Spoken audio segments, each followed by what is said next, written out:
mana mereka pergi, mereka singgah, mereka mendirikan mezbah. Dan mereka mempersembahkan korban bakaran binatang, haiwan. Ini bukan sesuatu yang murah ataupun yang macam kata orang macam cincai. Kadang-kadang kita memberi wang kan. Kadang-kadang biarlah itu sisa-sisa RM1. Dulu kalau 90-an jemaah-jemaah kita masih lagi belum begitu diberkati. Sekarang lain sudah sedikit. Dulu mereka ambil itu tin. Saya banyak masuk kampung, mungkin 70 kampung dalam 3 tahun. Saya pernah lihat itu. Hampir seluruh jemaah RM1 pun tiada. Mereka hanya 10 sen, 20 sen.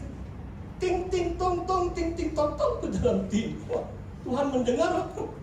Itu ikhlas, saya percaya. Saya pernah satu kali habis saya khotbah. Bilang, pastor, ini duit minyak saja. Saya pikir dia rendah hati. Kalau saya khotbah 2-3 kali, biasanya orang bagilah RM100. Betul duit minyak RM30. Nggak cukup juga. Sebab mereka bukan banyak duit.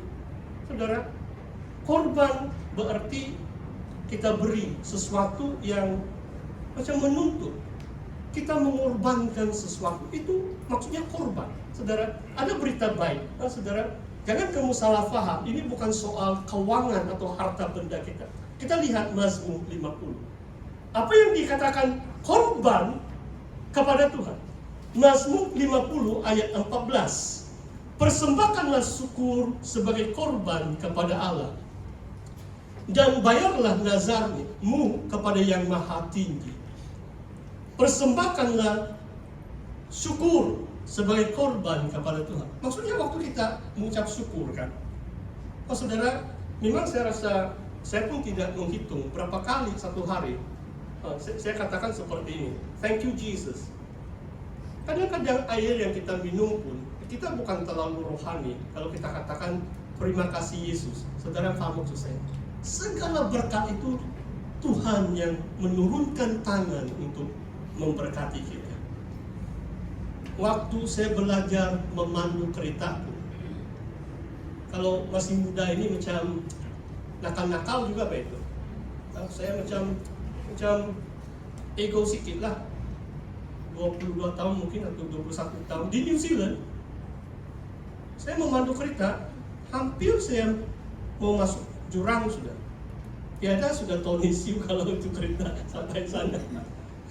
Terus saya berteriak, Yesus. Wow, kalau macam ada malaikat tolong saya pusing itu steering. So, macam saya panik sudah, tidak tahu buat apa-apa.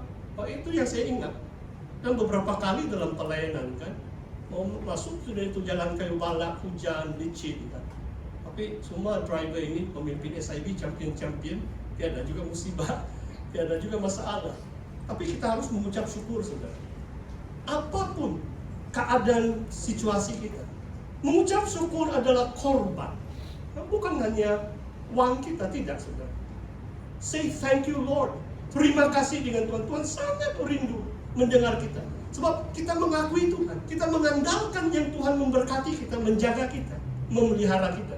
Itulah kita mengucap syukur. Ayat 23, Mazmur yang sama. Siapa yang mempersembahkan syukur sebagai korban, ia memuliakan aku. Siapa yang jujur jalannya keselamatan yang dari Allah, akan kuperlihatkan kepadanya. Persembahkan korban, syukur sebagai korban, ia memuliakan Tuhan. Wah, luar biasa. Saya rasa orang Kristen tidak salah selalu katakan thank you Jesus. Terima kasih Tuhan Yesus. Haleluya. Itu haleluya juga. Ini maksudnya puji Tuhan karena kebaikan Tuhan dalam seluruh hidup kita. Ayat dalam perjanjian baru, Ibrani 13 ayat 15. Saya harap kalau kamu ada, saya suka bawa itu notebook kalau saya mendengar khotbah. Kalau saya catat itu firman Tuhan supaya saya boleh baca kembali bila saya balik di rumah. Surat Ibrani 13 ayat 15. Sebab itu marilah kita oleh Dia sentiasa mempersembahkan korban syukur kepada Allah, yaitu ucapan bibir yang memuliakan namanya.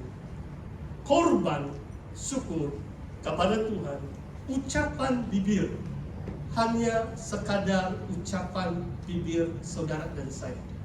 Itu adalah korban syukur kepada Tuhan. Memang mesti tulus lah. Jangan kita macam munafik atau pura-pura mau orang lain yang dengar, macam mau kelihatan rohani. Tidak. Kita mengucap syukur kepada Tuhan, itulah korban syukur. Ucapan bibir kita.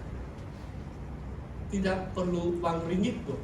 Kita hanya buka mulut saja untuk mengatakan terima kasih Tuhan. Itu korban syukur. Saudara, poin yang terakhir sekarang adalah wajah dan suara kita. Dalam Kidung Agung, Raja Salomo mencintai gadis sulam.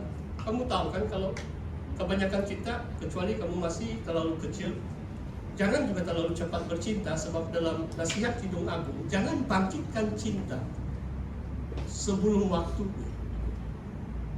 Tapi kalau kamu yang sudah ada sedikit pengalaman soal bercinta atau dilamun cinta, mungkin dua perkara kamu paling minat lah sesama pasangan itu. Kamu mau lihat wajahnya dan kamu mau dengar suara dia.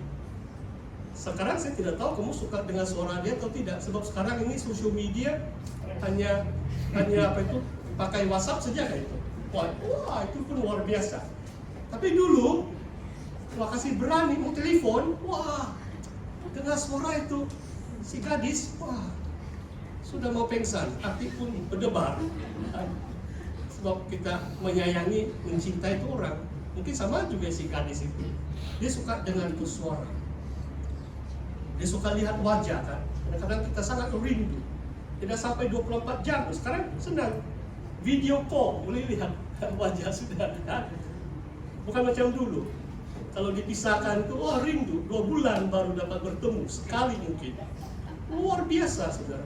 Saudara, sama juga hubungan kita dengan Tuhan. Dalam konteks ibadat, Tuhan mau lihat wajah kita. Tuhan mau dengar suara kita. Jangan kita kedekut dengan suara kita. Kalau nyanyilah kan tadi. Nyanyilah, bersoraklah dengan segenap hati kepada Tuhan. Nyanyi dengan segenap hati. Maksudnya kita angkat suara kita. Oh, Tuhan merindu mendengar. Oh, Tuhan mengasihi kita. Raja Salomo itu macam melambangkan Tuhan Yesus lah itu. Gadis sulam itu melambangkan jemaat. Orang yang mengasihi Tuhan, ini arti simbolik. Tidak mungkin Kidung Agung diterima dalam kanon Alkitab kalau hanya bicara tentang cinta dan hubungan intim semata-mata. Oh, saya percaya banyak ajaran tentang cinta, romans dan sebagainya. Tapi arti simbolik jauh lebih penting. Hubungan Tuhan dengan setiap individu. Tuhan mengasihi kita. Tuhan dilambangkan oleh Raja Salomo. Dia mau mendengar suara kita. Dia mau melihat wajah kita.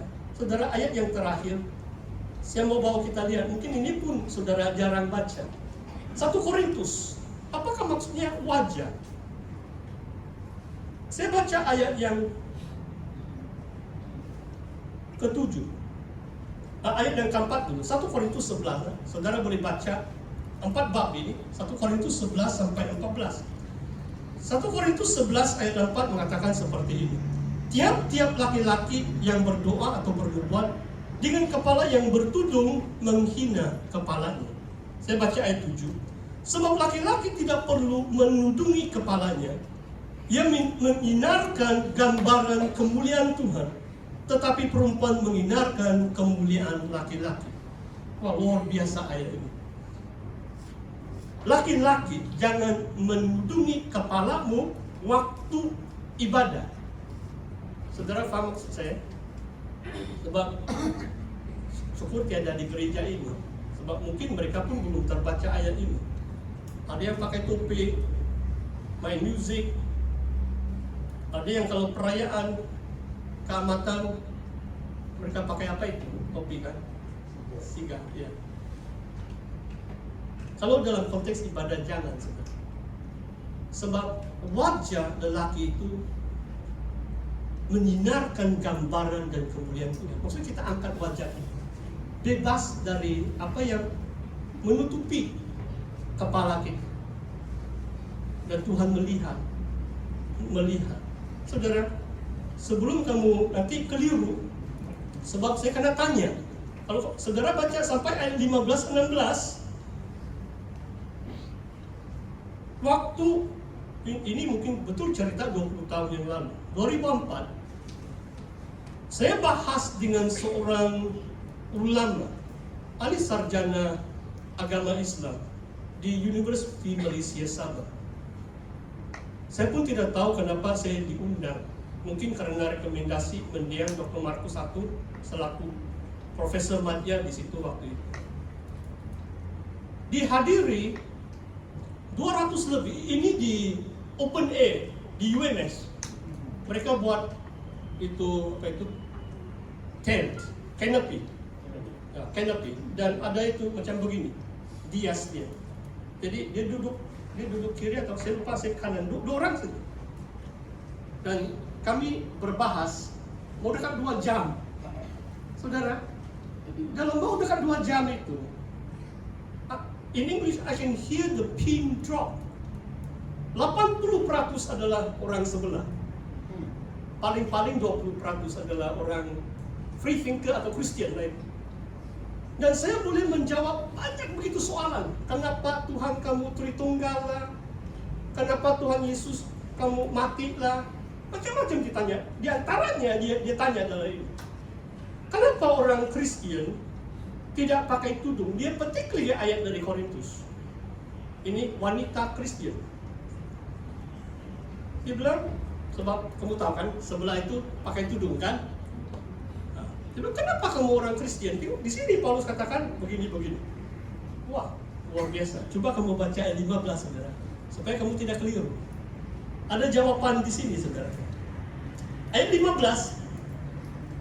Sebab rambut diberikan kepada perempuan untuk menjadi penutup. Itu jawaban saya lah. Saya bilang, kalau tudung yang kain itu perlu atau tidak perlu bukan penting sangat. Ikut tradisinya. Kalau di Eropa Timur, gereja Ortodoks, kebanyakan wanita kalau ibadah mereka pakai tudung. Saudara tahu di Eropa kan? Jadi kita hormati fahaman tradisi gereja. Dan saya petik ayat ini, dia terdiam juga, dia tidak dapat jawab juga. Firman Tuhan mengatakan rambut yang panjang itu diberikan kepada perempuan menjadi penutup. Maksudnya tidak wajib lah, tidak semestinya ada kain tambahan dia. Tapi kalau kamu mau kelihatan cantik, terserahlah. Kalau kamu pergi di Eropa Timur lah itu. Ya. Saya rasa bukan ada kebiasaan di Sabah atau di Malaysia. Saya cuma kongsikan adalah, dan sebenarnya 2006 2 kali saya diundang. Kali yang kedua itu ada itu beberapa agama yang lain, ada 4 orang berbahas. Dan waktu itu waktu yang masih aman, tidak banyak kontroversi, senang. Waktu soal jawab itu ada pelajar yang pakai tudung, yang pakai songkok dan sebagainya. Mereka bertanya banyak soalan. Dan saya lihat yang mendiang Dr. Markus duduk di depan tuh, dia bilang, pastor, sepanjang itu saya mendoakan kamu. Saudara, inilah, saya selalu rindu, saya ingat kemesraan pemimpin-pemimpin, veteran yang bersama saya sampai hari ini, berjuang bagi kemuliaan nama Tuhan. Saudara, dalam Kidung Agung, kalau saya boleh terapkan dalam konteks ibadah kita, Firman Tuhan mengatakan, Raja Salomo mengatakan, perlihatkanlah wajahmu, pendengarkanlah suaramu. Dan saya percaya, ini yang Tuhan kehendaki. Kita angkat wajah kita dengan keyakinan, kemegahan kita dalam Kristus Yesus. Tidak ada manusia yang layak di hadapan Tuhan.